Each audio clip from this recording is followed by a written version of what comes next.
So I heard somebody make a case recently on a video that you can essentially define and describe our current cultural moment through three major events in history. So they said the first one that truly started to transform the world was in 1370 when the first public clock was put up in Germany. Now, this is actually a picture of one in Paris that came up a year later that is still going. But here's what historians say. They make the case that it was this moment when clocks were introduced to the mainstream, when people started moving from measuring time naturally to artificially, that we actually started to treat time as a commodity. Because what do we say now? Time is what? Oh, it's money. Time is money. So we started measuring time in hours and minutes and even planning things down to the second. Now, it's a couple hundred years later when the second big event came, though. 1879, Thomas Edison introduces the first light bulb. Now, this massively transformed human productivity, but it also massively decreased human sleep time. So we used to just go to bed and wake up with the sun. It kind of decided when you could work and when you could stop. Now, I don't know if you would believe this or not, but before the light bulb, apparently the average person slept 11 to 11 and a half hours a night. I just heard, yes. I can't even imagine that. Did they not have kids during those days? I don't know.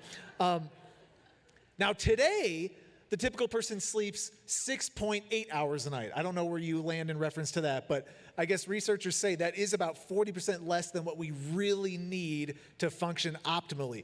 Now, time started going on. And right around the 1960s, we started seeing a boom of innovation. So central heating, air conditioning, microwaves, laundry machines, dishwashers. This was not very long ago. And sociologists were seeing this progress and acceleration in our world, and they were starting to make some predictions. They were predicting that human leisure was about to take a massive extreme step. And so there was a 1967 Senate subcommittee that predicted that by 1985, Americans would only work 22 hours a week. I'm not even done yet. And only work 27 weeks a year. Has anybody accomplished that here yet? Now, actually, it was during that period of time when leisure dropped 37%. So all these inventions and innovations, they ended up saving us time, but something happened that nobody expected. All we did was repurpose that time for a bunch of other stuff that now we're doing. So that brings us now to the third major cultural transformation, the year 2007, the invention of the iPhone. Now, does anybody else feel like that looks old-fashioned already in that picture? That looks like a figment of the past. It's weird how fast these things move. But the average person will touch their phone 2,617 times in a single day, which is kind of nasty, actually. But we will also look at our phone for 3 hours a day. That's average. If you are a millennial, my people, it's 5 hours a day of phone time. If you are a Gen Zer here today, you will spend 9 hours in front of a screen a day. That's what it says. So all of this progress we've experienced, I mean, it's been incredible. The human trajectory, just even the last 100, 150 years, has been unbelievable. But it has led to something that nobody predicted. Nobody was expecting. We are more busy. We are more hurried. We are more frenzied and frenetic than we have ever been in human history. There's actually a well-known philosopher who visited America for the first time when some of these innovations were really starting to take off. And he said this based on his first impressions of our country. They are restless in the midst of their abundance. Now, just in the last few decades, psychologists have even introduced a term that they call hurry sickness. This is an actual condition now that describes a behavioral pattern characterized by a sense of excessive time urgency, leading to unsustainable levels of anxiety and restlessness. There's a professor named A.J. Swoboda, and he actually recently said this: we have become perhaps the most emotionally exhausted, psychologically overworked, spiritually malnourished people in history. So this is the question. Do you agree? Do you think that's an accurate depiction of where we're at right now, at our moment in time? Right now. How rested do you feel right now? Like scale 1 to 10. I don't know. What's your number right now? How rested do you feel even right in this moment? Just wondering. Would anybody say that emotionally exhausted is pretty accurate for where you're at right now? Is even restless on some level? Overworked? Now, this is what I think is funny about these conversations, because we talk about this a lot, right? How busy we are, how much we have going on. Every time these conversations start, it immediately goes to just the circumstances and just moment in time we're in right now. It's about the environment. So how many times do we say this? It's just a busy season, right? We just got to get the kids out of diapers. Then we're going to be good. We just got to get through this school year. We just got to wait till the kids move out of the house. We just got to wait till the grandkids are not so dependent on us. We just got to wait till we die, and then we're going to be fine. This is what we do. It's just a season, right? Work is busy, and we just tell ourselves, if I can just get to the end of the tunnel or whatever, I think I can get all the circumstances and make everything work out. We think it's just the condition of the moment. I was on the phone with my sister last week. We're super tight, and she just went on a cruise with her husband for their 10-year anniversary. So I was all happy for them, and I called after they got back, and I was like, so, how was it? Because I want to vicariously live through you right now. And I said, how you just feeling like recharged? And she's like, it's funny, Brian. I was planning on just coming back feeling so great, and the moment I opened the front door and looked at my children, reality set back in. It lasted half a second. Now, I don't feel that way about my kids. I love my children, and they only bring me energy and joy and love. So my sister, you can pray for her. But we have this habit, though, of just looking at the circumstances and saying, okay, there's the problem. Like, once I can get that figured out, I can maybe solve this hurried, rushed, restless feeling that I seem to have a lot. But we have to take a moment, and we need to look in the mirror. We need to take a personal assessment.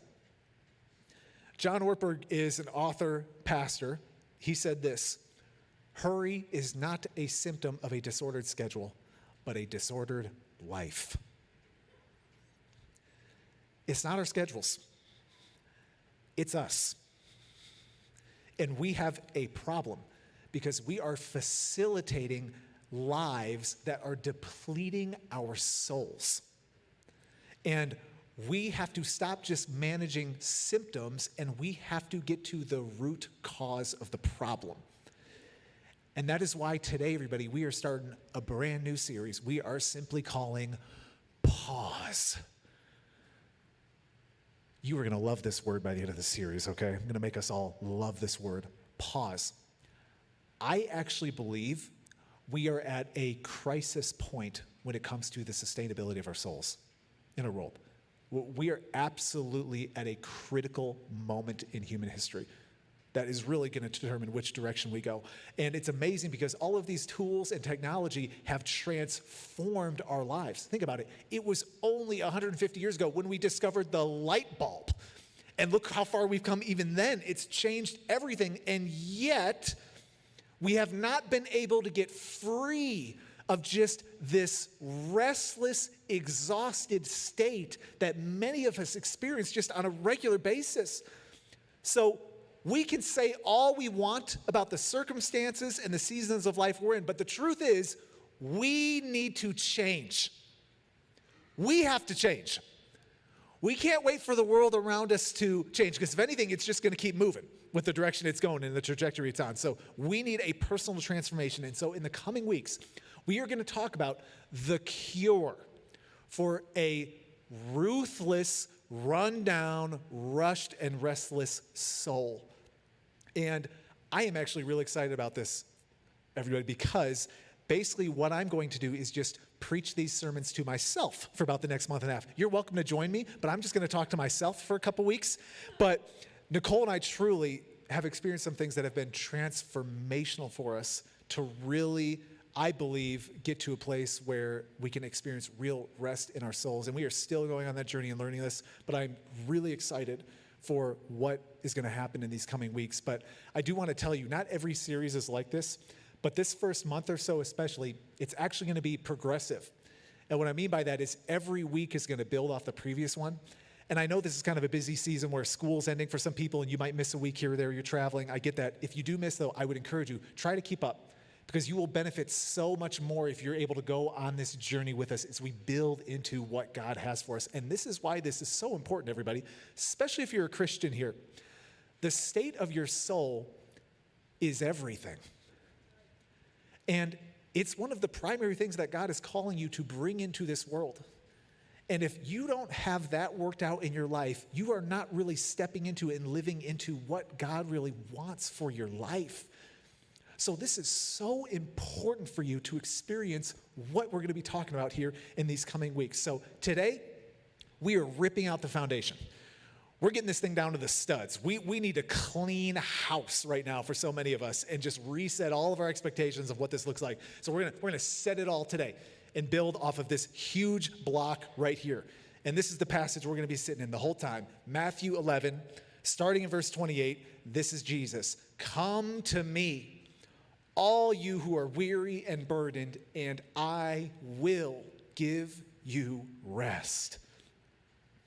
Take my yoke upon you and learn from me, for I am gentle and humble in heart, and you will find rest for your souls. For my yoke is easy and my burden is light. Whatever Jesus is selling right here, I want it. That sounds great to me. Rest? Yes. Rest for my soul? Sign me up for that. Like, I'm interested. You got my attention, Jesus. Now, it's fascinating how Jesus approaches this whole conversation, because he's not just dealing with symptoms. He's trying to get to the root cause, and he uses an interesting illustration. He talks about this idea of a yoke. Now, people at this time would have picked this up immediately in this context, but maybe that's not something we would connect to right away. So you think of a yoke. It's like this wooden frame that would attach two animals together so they could pull a heavier load. And actually, we have a picture of it right here just to give you an idea. And so Jesus talks about this idea of a yoke, but he talks about his yoke. He says, I actually have a yoke for you. But what that must mean is there are other yokes to choose from. And so he's alluding to the fact that, you actually have burdens and weights on your life that you have picked up and you are carrying around. You've actually chosen some other yokes to place on your life that you may not even realize. And sometimes we think, I'm just dealing with the demands of my life. Like, these are just the responsibilities I have, and they're exhausting. But Jesus is saying, no. You're looking at symptoms. You got to peel under the surface. You have massive yokes right on your shoulders that you are just trying to carry around. It was a little while back, Nicole had a woman, Nicole's my wife, and she had a woman approach her to help her daughter. Now, this is not unusual. My wife's a speech therapist, so she helps kids with their speech and all that kind of stuff. But this whole situation, the woman's asking Nicole for help. What was strange about this, and Nicole had never experienced before, was this girl didn't need help. She was actually totally fine. She was actually more than fine. She was above average in so many ways. But her mom decided that she wasn't fine. And her mom was determined to get her daughter into one of the elite prep schools in the area. And so she told Nicole, you have to get my daughter to these critical academic milestones. She needs to be reading fluently. She needs to hit all of these standards as fast as possible. Now, you hear that, you're like, okay, Brian, that's fine. Some people have high standards for their kids. They're hard driving. And this woman, she was a high-powered doctor, so maybe it's not that shocking. What made the whole experience particularly weird was this girl was 4 years old. And she's saying, you need to get my daughter going. And what might have looked like just a high-achieving family, under the surface was a massive yoke on this girl's back already as a 4-year-old, trying to even achieve a weight and a standard that wasn't even realistic for her developmental stage. We sometimes don't even recognize the yokes that we are placing on our own lives. You know, many of us in here, you've probably felt just the weight of responsibility for finances in your life at some point. You know, we all experience financial stress in some way. You've got bills, you got to eat. Some of us, you got families that you're responsible for. You feel it. But for some people, it becomes a yoke. And you get to a point where you feel the weight and pressure to either maintain a certain lifestyle, so you're living far outside the boundaries of your income, and you're carrying the weight of that. Some of us, it's just the weight of obsessing over getting to a certain point of financial security and control, even beyond what God is even calling you to have, because you don't want to depend on Him even. And before you know it, you are carrying the massive burden of unnecessary financial weight in your life. You know, some people, their yoke is just expectations. Some of us have a massive weight of another person's expectations on our life. It's a parent, it's a spouse, it's a peer group, somebody whose opinion is really important to you. Honestly, it's not even always the expectations of somebody else. It's the own expectations you place on yourself. Some of us have standards that are crushing our own souls. Think of the internal self-talk we have with ourselves. Geez, I should be such a better parent than I am. I am a failure at this. I'm terrible at it. I should be making so much more money than I'm making right now. What am I doing wrong with my life? Why can't I seem to hold this together? Why can't I seem to lose weight? I should be 20 pounds lighter than I am. Why did I marry this person? Why aren't my kids better than they are? Why am I just a mess? You know, I can't even live up to my own standards. You know, in ministry, a lot of the conversations I have with people, the yokes and burdens they have is from their own past. You know, there are people that are just weighed down by the regrets of their past. And they are still living with the burden of their mistakes, even though something happened years later. They can't get past it. It's still dragging behind them. You know, some people, you know, the weight in their life is actually religion. That might be kind of strange to hear. Jesus was even alluding to it in this passage, and he had a lot to say about the weight of religious burdens on people's lives. At one point, he's even correcting the religious leaders of the day. He says this: they tie up heavy, cumbersome loads and put them on other people's shoulders, but they themselves are not willing to lift a finger to move them. You know, some of us in here, you grew up in a cumbersome church. It was full of legalism and judgmental people and rules and lists, and you had to dress a certain way and be a certain way. Some of us, you grew up in another religion, and there were demands and rules, and the reason you went through a whole rebellious phase was you were just trying to throw that yoke off your life. You're trying to get away from that stuff. And we're glad you're back, by the way. Welcome back to church. Okay, we won't do that to you here. It's something we experience. These yokes can express themselves in so many different ways. And many of us are just picking them up without realizing it. But this is the first critical question we have to wrestle with as we get this series started. Are you carrying a burden Jesus never asked you to pick up?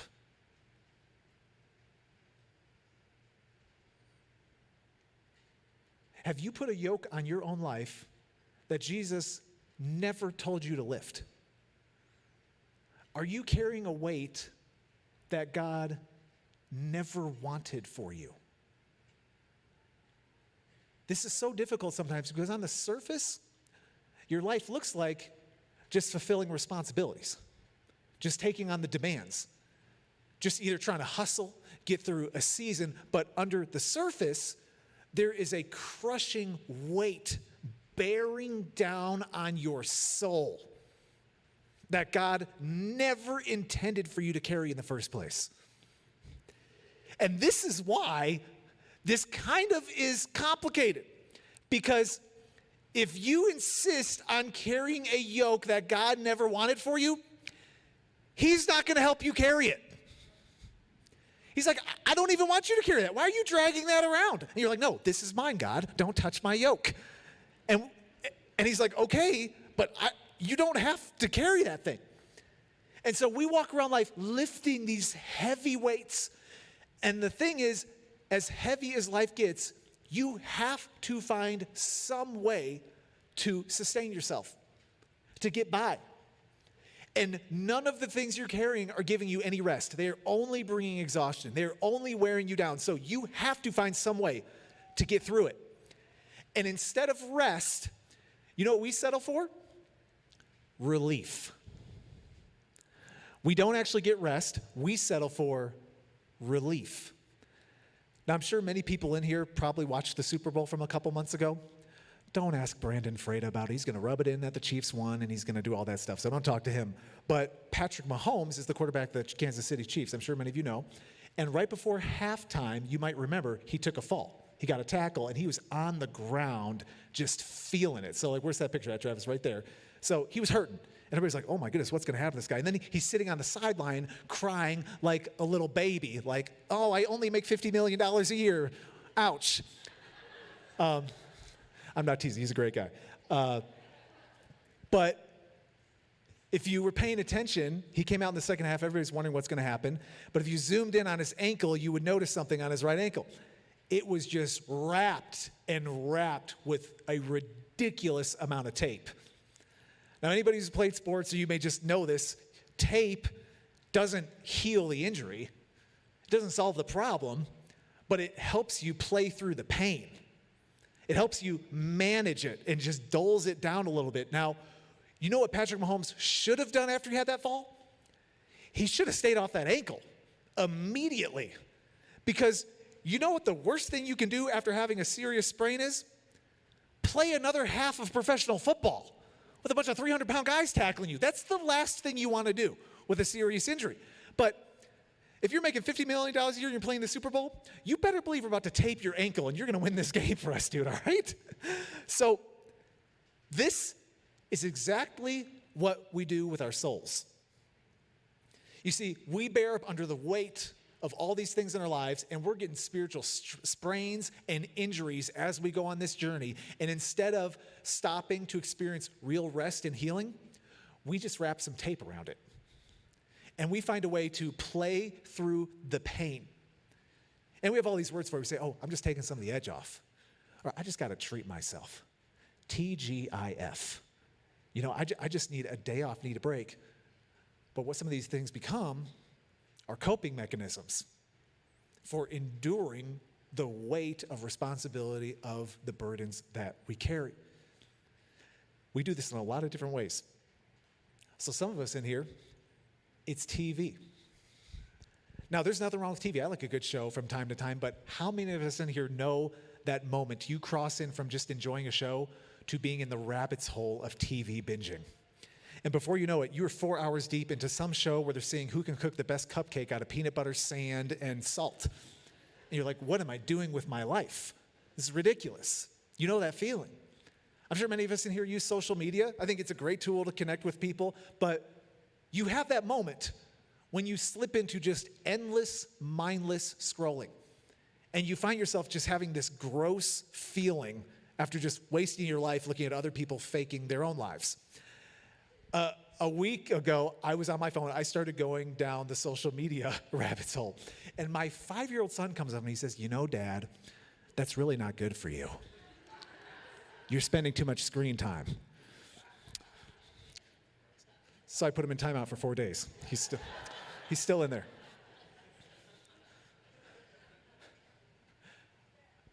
Food, drinking.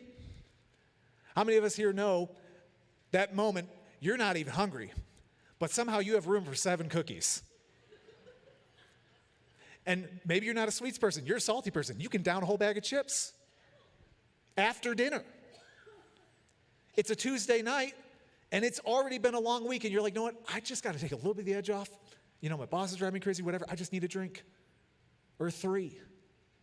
or 5? How many times do we fall into these moments? We all have our things. Video games are a big one for some people. Pornography, shopping, drugs. There's a whole litany of things.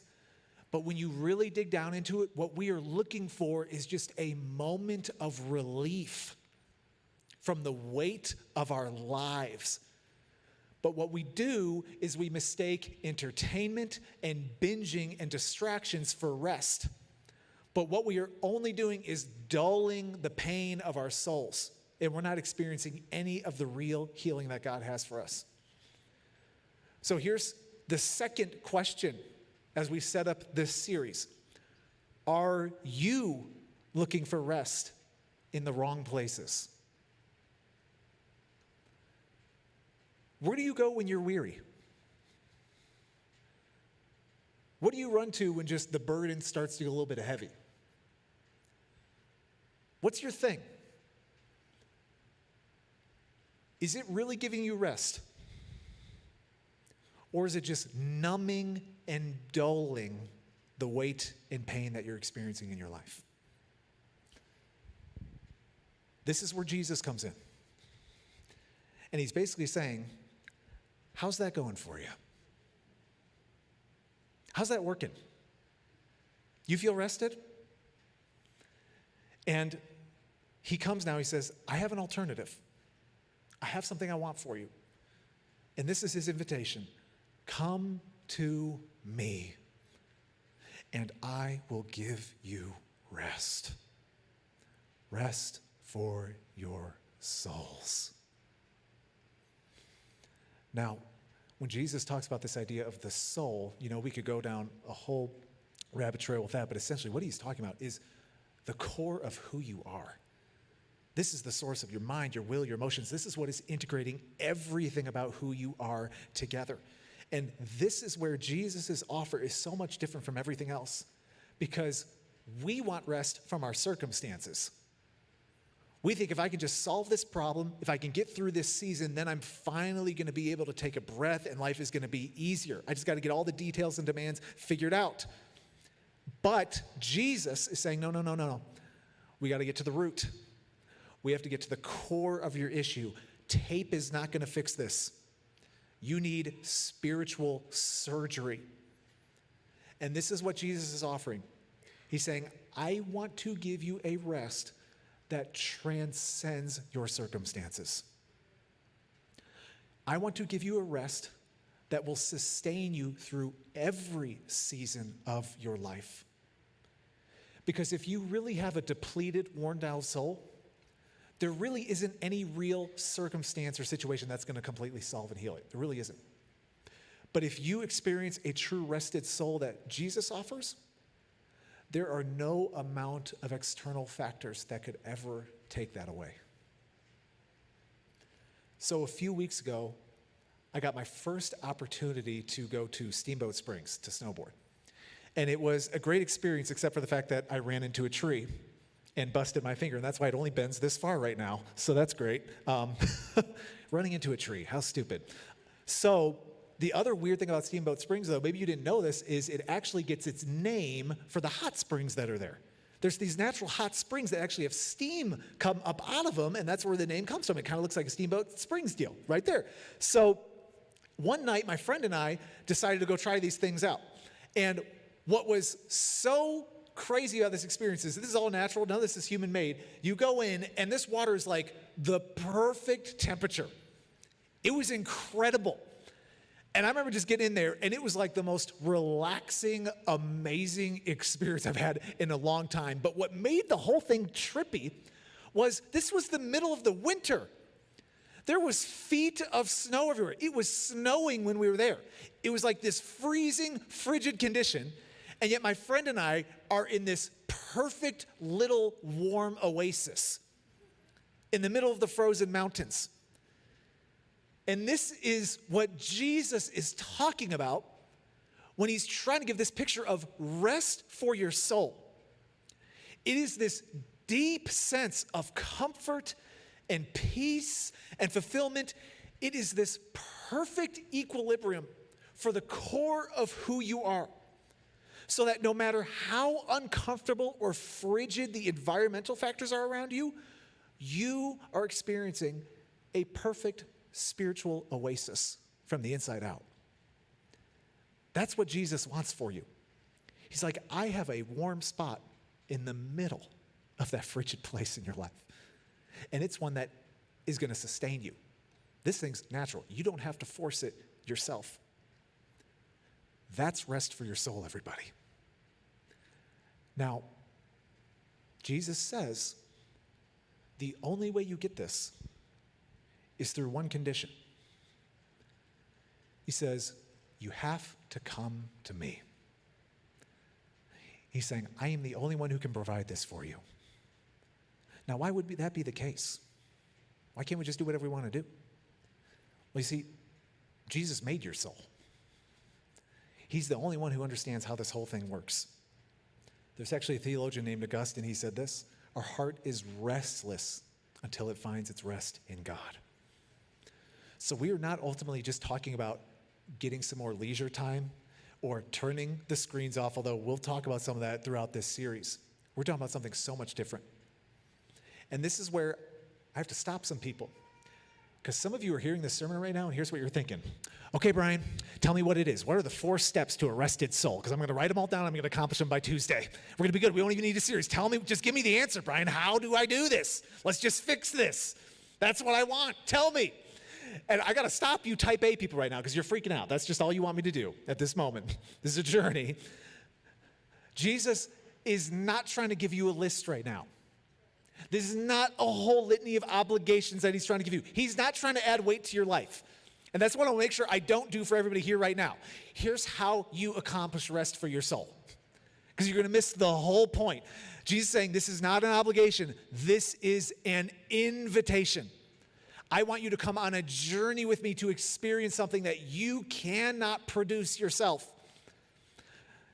So there's one weird challenge that Nicole and I have had with our kids. Ever since we've had children, there's one thing that we have not been able to get our kids to do, and that is to even get within 10 feet of Santa. They have no interest. In fact, they are anti-Santa. They think he's a creeper. They want nothing to do with this guy. And we don't push Santa big on our kids. You know, if we see him at the store or whatever, like, hey, do you want to go see Santa? They're like, absolutely not. Don't you dare put me in that stranger's lap. I don't want to be near him. The best I have ever been able to do when it comes to Santa with my kids was 3 years ago, right at the Home Depot down the street here. And we came across a fake Santa, just one of those lawn ornament ones. But this was my child's response to the Santa. It's the best I can do. It's as far as I have ever gotten. Now, the reason my kids feel this way is they have a certain perception of who Santa is. He is not the nice man who has cookies and presents and wants to hear about all of your hopes and dreams. No, he's a creeper. That's who Santa is in my kid's mind. Stay away from him. Now, Jesus is actually trying to shift our perception of him here, because he understands that we are not going to take him up on this offer unless we actually understand who he is and what he has to offer. So maybe you didn't catch it there. Did you see what one of his reasons was for why you should even take him seriously in this? He said, come to me because I'm gentle, because I'm humble in my heart. Many of us have a very inaccurate perception of Jesus. We think, oh, if Jesus asked me to come to him, I'm getting called to the principal's office. Like I'm about to be punished for something. He's got words for me. And Jesus is saying, no, you need to adjust your perception. You have the wrong view about who I am.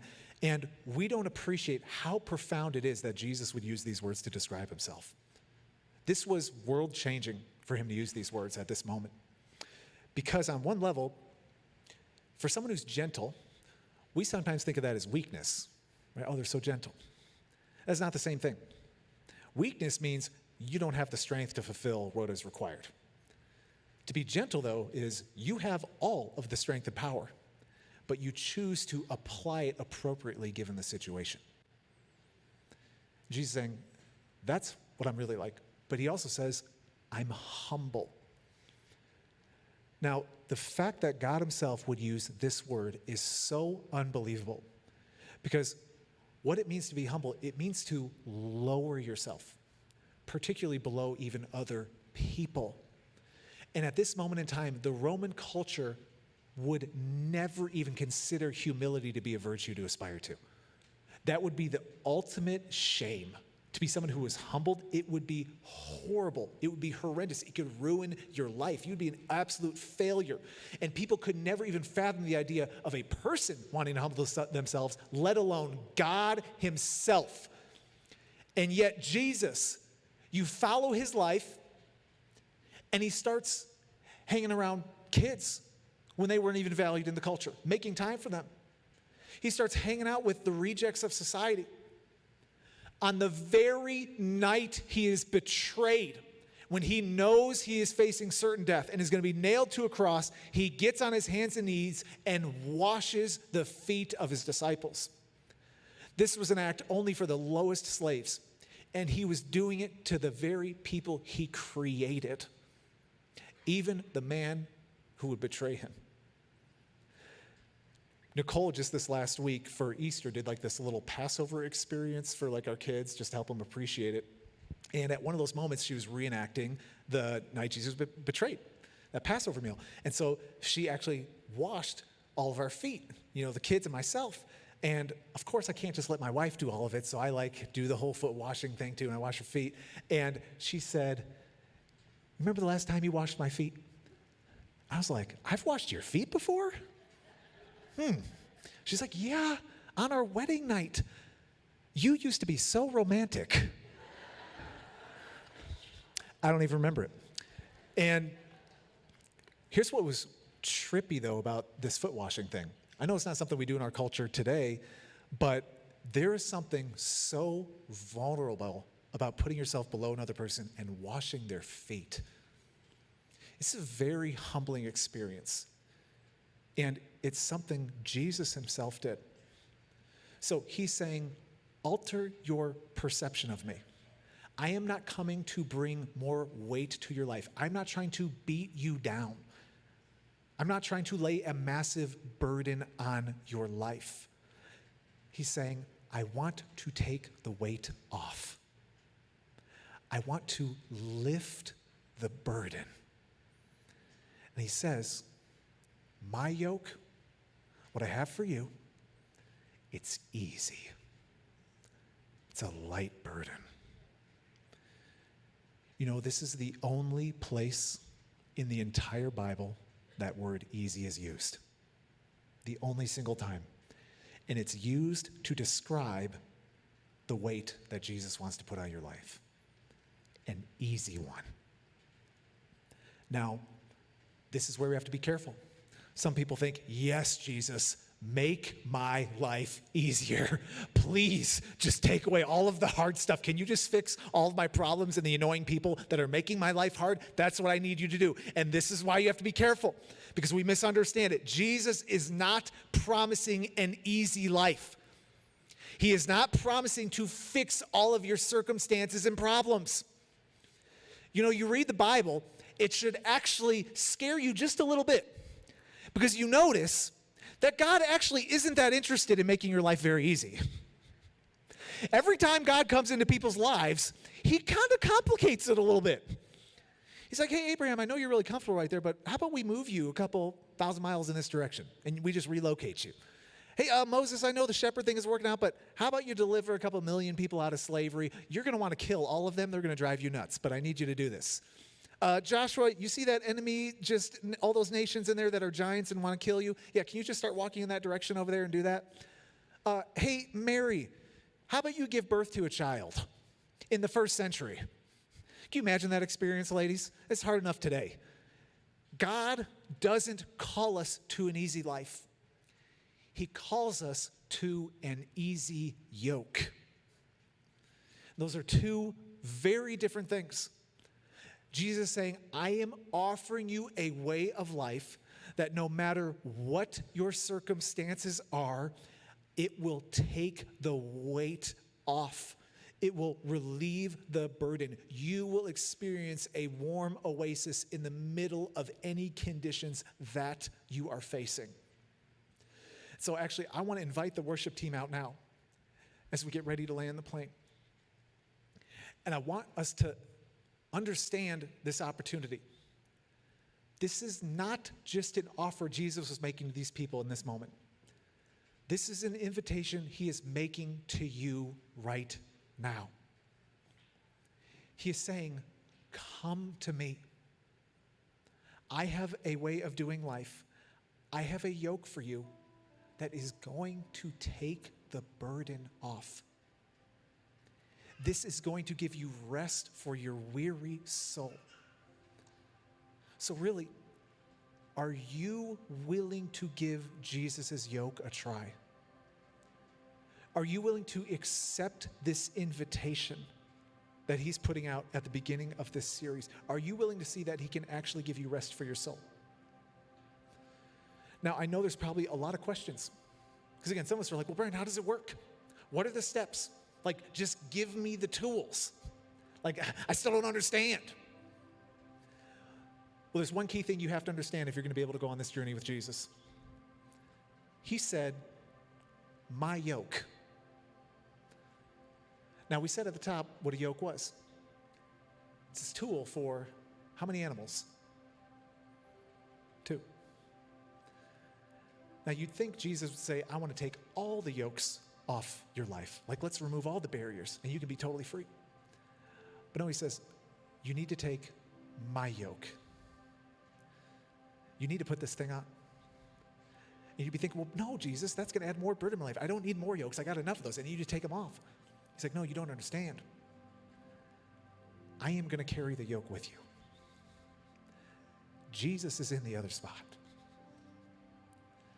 And in his unbelievable humility, God himself has come down into your life. And he's saying, I am the one who wants to carry the burden for you. I want to lift the weight. I want to go on this journey with you called life. It's my yoke. I just need you to come along with me. I'm carrying it. And the reason why this should be such a compelling invitation to you is because Jesus has already proven that he can handle the weight. He has taken on the ultimate burden of your life already. He has taken on the full weight of your sin. Jesus took on the ultimate yoke at the cross. And he paid the full price on your behalf. And now he's saying, I have taken the yoke of judgment off your life. I've taken the yoke and the burden of you trying to live up to whatever standards you think you need to. And instead, I have a yoke of grace. I have a yoke of peace and comfort, one that is going to be easy. This is a light burden. And so, as we step into this series, I want to challenge all of us to take Jesus up on this offer. Will you come to him? Will you take up his yoke? Because he says, if you do, you will get rest. Rest for your soul. Let's pray together.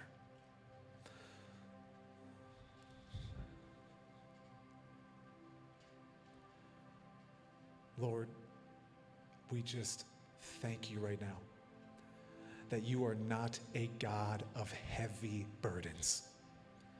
You are a God of gentleness and humility. And Lord, that your heart's desire is to take all of the heavy burdens off our life and to give us the light yoke of your grace and your goodness that brings true rest to our souls. Lord, thank you so much. My prayer, Lord, as we go into this series, is that you would really help us take these steps in your direction, that we would come to you for this. And Lord, that you would fulfill your promise, that we would really experience this rest that you have to offer. I pray right now, Lord, that you would already start freeing people from the burdens they are carrying, burdens that you did not ask them to lift up, the things that are weighing us down, Lord. I pray for freedom, Lord, from some of the dysfunctional, unhealthy relief habits we have in our lives. I pray for freedom from those, God, so we can have true rest. And Lord, I want to thank you already now, because I know the journey you're going to take for our church these next couple weeks is going to transform people's lives. I pray for real freedom, Lord, and I pray for true rest for our souls. We pray this in the wonderful name of Jesus. Everybody said, amen.